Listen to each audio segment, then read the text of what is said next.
Let's talk about why technical analysis works, and it works very, very well most of the time, but not every time. And so we'll get into that a little bit and kind of the underlying concepts around technical analysis when you're looking at a security. And a lot of it gets back to that whole idea of supply and demand, right?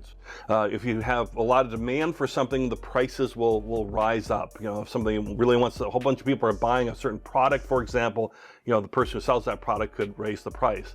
Same thing with trading of a security. If there's a lot of demand for a security, the price will rise.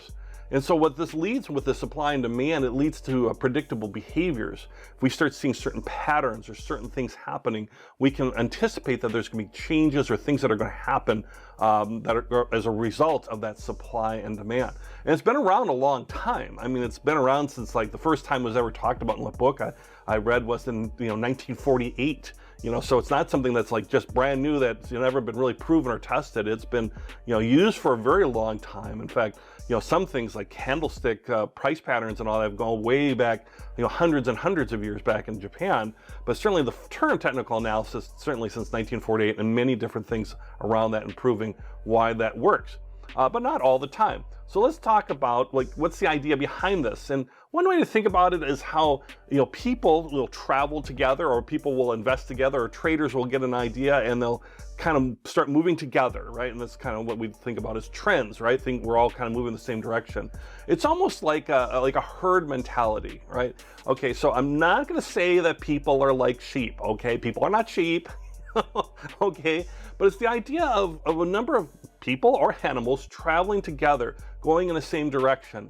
So like if you look at this picture, for example, you could see that the sheep are traveling in a certain direction, right? They're headed downhill on a road, and it's nice and easy for them to walk down the road, and they're all kind of headed in that same direction for the most part.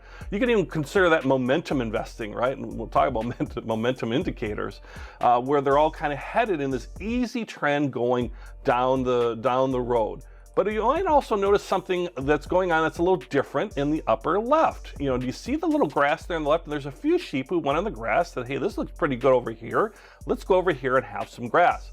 Now, they're not following the trend. Like if we were investors, we might say that this is a definite downward trend, right? Look at how everything's kind of moving down the hill, and it's easy to move down the hill.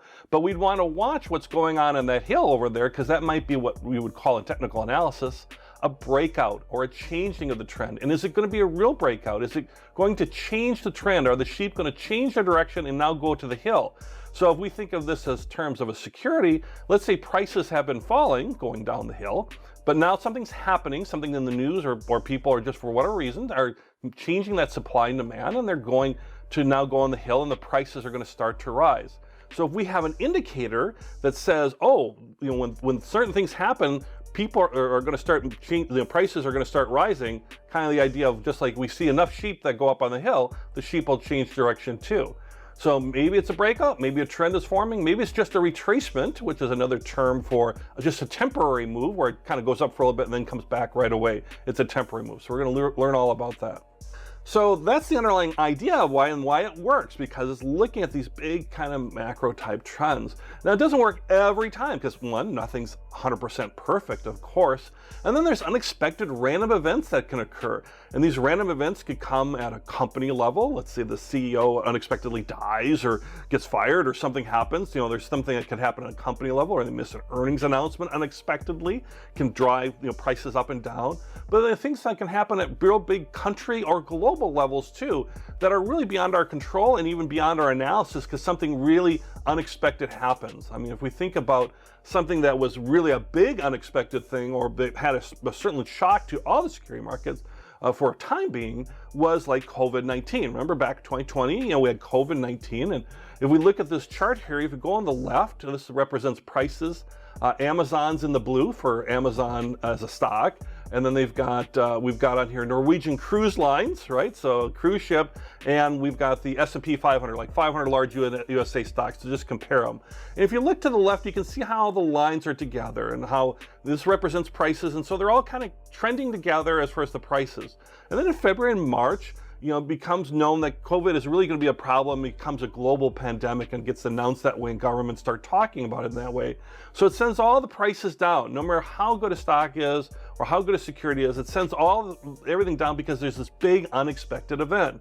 Now, once the event happens, then things change or can change.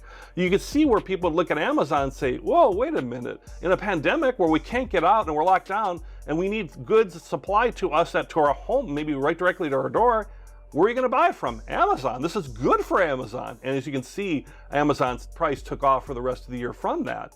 S&P 500 rebounded a little bit too, and actually finished the year up a little bit.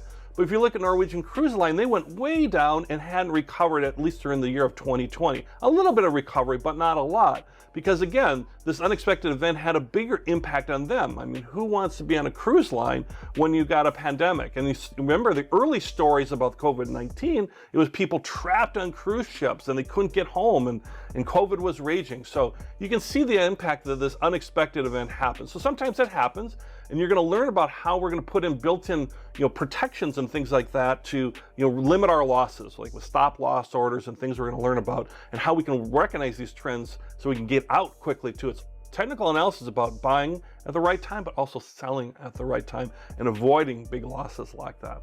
So again, nothing is 100% foolproof. But having an exit strategy really helps. If you had no exit strategy with Norwegian Cruise Lines, you rode that way down, like I think it was down 70% or something like that. And if you're, like, say, a buy and hold investor, which is different than trading and certainly different than technical trading, you can suffer through that, and then you just don't get out. You don't get out soon. You try to ride out the storm. Now you see Norwegian go down so far. It's going to take a longer time to ride out that storm than, let's say, Amazon would. So, but with technical trading ideas, that I'm actually an active trader around that. So another thing with technical analysis too is it doesn't tell you how much to invest. It tells you with indicators and things whether you should invest and how, but it doesn't tell you how much. We'll talk a little bit about some money investment strategies at the very end of the course too to help you with that. But the actual indicators and things don't tell you, like, oh, if I see this price bar or I see this moving average go like this, I should invest X number of whatever of my money. It doesn't tell you that. It just tells you what's happening, and then you decide what action you want to take on that. So technical analysis is terrific, been around a long time, works, but not perfect. Nothing's perfect, right?